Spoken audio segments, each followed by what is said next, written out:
budaya, salam kebajikan, dan salam sejahtera bagi kita semua. Perkenalkan, kami dari kelompok 2 dengan saya sendiri, Zinta Amanda, sebagai ketua. Kami sebagai pewawancara. Dan kami sebagai editor. Dan kami sebagai pembuat skrip. Di video ini, kami akan mewawancara Kak Aca STRK. Beliau merupakan seorang bidan yang bekerja di RSUD Tuan Besar Syarif Idrus dan saat ini bertugas di unit CK atau ruang salin selama 3 tahun sampai dengan saat ini. Sebelumnya, beliau juga pernah bekerja di RSIA Anugerah selama 4 tahun. Wawancara ini dilakukan pada hari Sabtu, tanggal 24 Agustus 2024 di gedung FK Untan. Narasumber yang diwawancarai merupakan salah satu anggota keluarga kelompok, sehingga kami dapat mewawancarai lebih dekat. Kami memilih bidan sebagai narasumber karena kami percaya bahwa bidan memiliki perspektif yang unik dalam melayani masyarakat. Terlebih narasumber yang kami wawancarai ini sudah bekerja sebagai profesi bidan selama 7 tahun hingga saat ini, sehingga kami dapat mengetahui pengalaman narasumber dalam melayani masyarakat. Kami memahami bahwa peran narasumber ini sebagai bidan sangat penting di masyarakat, terlebih bagi mereka yang berada di daerah yang kesulitan mengakses dokter maupun dokter spesialis kandungan. Oleh karena itu, kami merasa penting untuk menggali lebih dalam mengenai profesi bidan ini dalam melayani kesehatan masyarakat. Dalam kesempatan ini, kami juga ingin menyampaikan bahwa tujuan dari wawancara ini untuk memperoleh wawasan, pengetahuan, dan perspektif yang lebih mendalam tentang seorang profesi bidan, serta untuk mendapatkan informasi yang akurat dan relevan berdasarkan pengalaman. Dalam kesempatan ini juga, kami berharap dapat memahami lebih baik tantangan dan kontribusi seorang bidan dalam melayani masyarakat. Assalamualaikum warahmatullahi wabarakatuh. Waalaikumsalam warahmatullahi wabarakatuh. Selamat sore Kak Aca. Sore.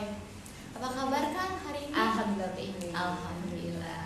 Semoga kakak kesehatannya selalu terjaga ya Kak. Amin. Amin kalian juga. Amin. Oke. Perkenalkan Kak, sebelumnya saya Frederika Kizia Sihaan dan teman saya. Saya Biara Salsabila. Kami dari Prodi Kedokteran, Fakultas Kedokteran Universitas Tanjung Pura 2024 katanya. Nah, jadi hari ini terima kasih banyak Kak sebelumnya atas kesempatannya dan juga waktunya yang menyempatkan bagi kami. Di sini kami mau mewawancarai Kakak nih dalam rangka modul BKPBM. Nah, jadi mungkin Kakak boleh nanti sharing-sharing karena Kakak juga merupakan salah satu tenaga kesehatan dan juga merupakan narasumber yang ada di kota ini gitu Kak.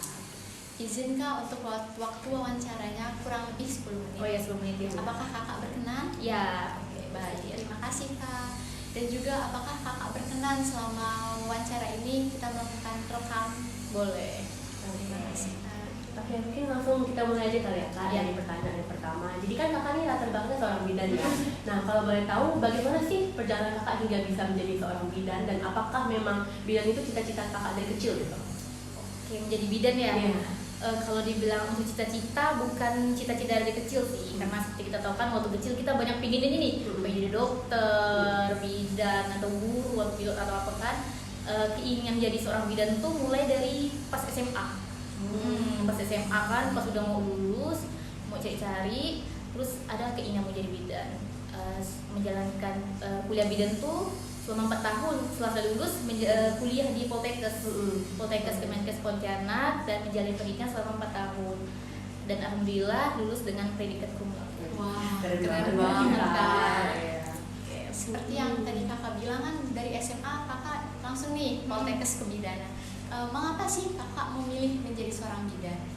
Oke, menjadi seorang bidan ya karena kebetulan di lingkungan keluarga saya itu kan banyak yang nakes ya, terutama bidan itu banyak banget, sepupu, tante itu bidan ya. Jadi kayaknya unik nih jadi bidan nih. Nah, dari situ saya cari tahu nih gimana kerja bidan itu gimana. Nah, mulai dari situlah ada ketertarikan saya untuk menjadi seorang bidan.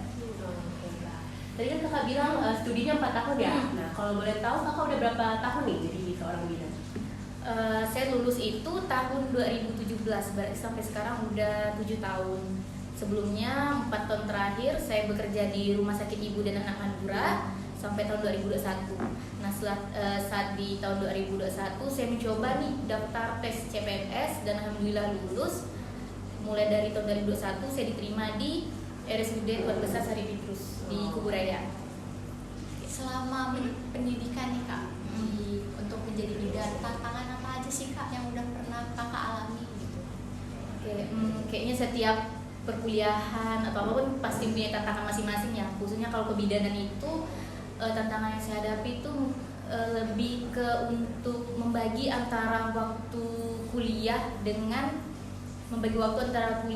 membagi untuk memenuhi target pelayanan. Jadi kalau kuliah kebidanan itu ada target yang harus dipenuhi.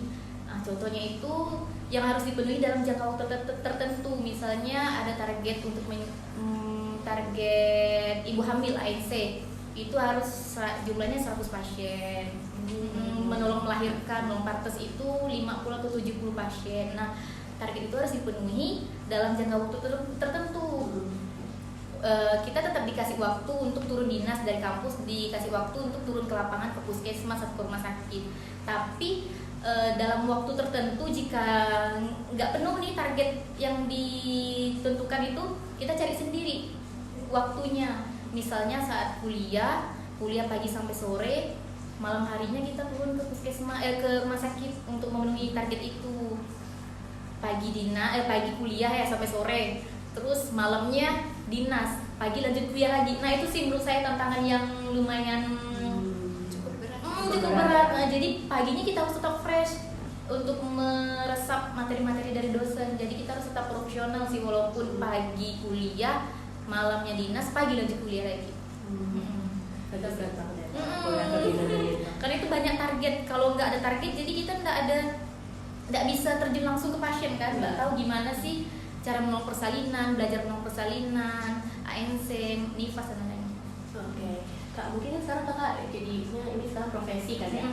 Nah, dalam pekerjaan Kakak ini ada nggak sih kerjasama ataupun tenaga kesehatan lainnya nih yang ikut dalam berkolaborasi mungkin apoteker atau dokter itu ada nggak? Jelas ada sih, karena kan apalagi terutama saya di rumah sakit, untuk memberikan pelayanan yang komprehensif kepada pasien, jelas kita harus kolaborasi dengan profesional pemberi asuhan lainnya seperti kayak tadi dokter, perawat, gizi, agar memberikan pelayanan yang maksimal lah, yang komprehensif kepada pasien. Untuk kolaborasi dengan tenaga kesehatan lain, contohnya kayak misal dokter kandungan atau spesialis obgyn, itu gimana Kak kolaborasinya? Kolaborasi ini berarti kita interaksi, komunikasi baik secara langsung maupun tidak langsung kan. Untuk kolaborasi di sini kita harus komunikasi, lebih menekankan kepada komunikasi efektif agar supaya yang kita sampaikan itu tepat kepada sasaran kita, dokter pun benar dalam memberikan terapi sesuai apa yang kita sampaikan dengan kondisi pasien. Nah, untuk di rumah sakit itu ada yang namanya teknik komunikasi SBAR. SBAR itu situation, background, assessment, dan recommendation. Jadi di situ kita saat kolaborasi kepada dokter kandungan, kepada DPJP, dokter penanggung jawab pelayanan pasien, kita sebutkan tuh gimana kondisi pasiennya, riwayat penyakit, pemisahan yang kita temui. Nah, dari situ kita sampaikan ke dokter sehingga dokter memberikan terapi yang tepat, tindakan yang tepat, sehingga memberikan pelayanan yang maksimal kepada pasien. Jadi Kakak kan udah mention nih tentang kolaborasi juga dan gimana sih kehidupan di rumah sakit mungkin ya. Nah, ini mungkin pertanyaan yang cukup penting nih Kak. Apa sih ataupun ada nggak tantangan dan hambatan yang Kakak temuin selama menjalani profesi bidan ini? Dan kalau ada pun, gimana sih caranya Kakak bisa ngatasi ini dengan profesional gitu? Mungkin boleh tips-tipsnya nih. Tantangan menjadi seorang bidan ya, seperti yang kita tahu, bidan ini bukan cuman melayani untuk melahirkan. Kan identiknya bidan itu melahirkan, padahal seorang bidan itu memberikan pelayanan yang komprehensif dalam siklus kehidupan seorang wanita, mulai dari remaja, pranikah, menikah, hamil, melahirkan, masa nifas, sampai masa menopause. Nah, jadi tantangan terutama di daerah-daerah, saya kan di rumah sakit Kuburaya termasuk ke sekitar itu kan daerah perairan di desa-desa. Itu tantangannya lebih ke masyarakat itu masih mempercayai tentang kebudayaan mitos-mitos setempat. Jadi contohnya pada saat kehamilan atau persalinan, masyarakat itu masih percaya dengan dukun, masih ada yang melahirkan dengan dukun. Jadi di situ tantangan seorang bidan untuk merubah pola pikir masyarakat setempat agar melakukan untuk memberdayakan dirinya, peduli akan kesehatannya, untuk memeriksa dirinya ke fasilitas kesehatan. Jadi Kakak nih sebagai seorang bidan, di mana sih Kak bisa melakukan praktiknya, atau di rumah sakit kah, atau bisa membuka praktik sendiri di rumah? untuk menjadi seorang bidan itu praktiknya bisa di puskesmas, klinik, praktik mandiri bidan, polindes, rumah sakit, dan juga bisa mendirikan klinik tempat praktik dengan mengikuti syarat-syarat dari yang ditentukan dinas kesehatan setempat. Kita tepuk tangan dulu kali ya. Keren Keren banget. banget. Mungkin terima kasih banyak Kak, itu tadi sebagai pertanyaan penutup kami pada hari ini. Terima kasih sebelumnya atas kesempatannya. Mungkin sebelum kita akhiri wawancara ini, mungkin boleh Kakak kesan dan pesan bagi kami mahasiswa kedokteran yang nantinya mungkin kan menjadi seorang tenaga kesehatan juga, mungkin boleh kesan dan pesan. Kesannya sebelumnya saya terima kasih karena udah memilih saya sebagai narasumber di antara banyak tenaga kesehatan lainnya kan. Terima kasih juga udah menyesuaikan dengan jadwal dinas saya kan, karena saya bekerja menggunakan shift ya, pagi, siang, malam, dan terima kasih adik-adik sudah juga menyesuaikan dengan jadwal dinas saya. Terus untuk adik-adik semuanya terus belajar dengan semangat, belajar dengan giat, karena untuk mendapatkan ilmu tidak hanya di bangku perkuliahan. Semoga adik-adik bisa menjadi dokter-dokter hebat ke depannya, dokter profesional, bisa meningkatkan derajat kesehatan masyarakat, tentunya dengan bekerja sama dengan tenaga kesehatan lainnya seperti perawat, bidan, dan lainnya. Oke. Terima kasih banyak Kak Aca atas waktu dan penjelasan yang sangat bermanfaat dan berharga bagi kami. Informasi dan wawasan yang Kakak berikan kepada kami itu membantu kami memahami lebih dalam tentang profesi bidan ini. Terus juga kami tahu tantangan, kendala, maupun suka dan duka yang ada di dalamnya. Kami sangat menghargai keterbukaan dan ketersediaan Kakak untuk berbagi pengalaman bersama kami. Sekali lagi terima kasih Kak Aca Iya, atas sama-sama. wawasan yang luar biasa. Semoga ini bermanfaat juga ya bagi kita semua teman-teman mahasiswa kedokteran ke depannya. Semoga Kakak juga sehat selalu, bisa terus Amin. berkontribusi bagi masyarakat. Terima kasih Kak. Terima kasih dari kami.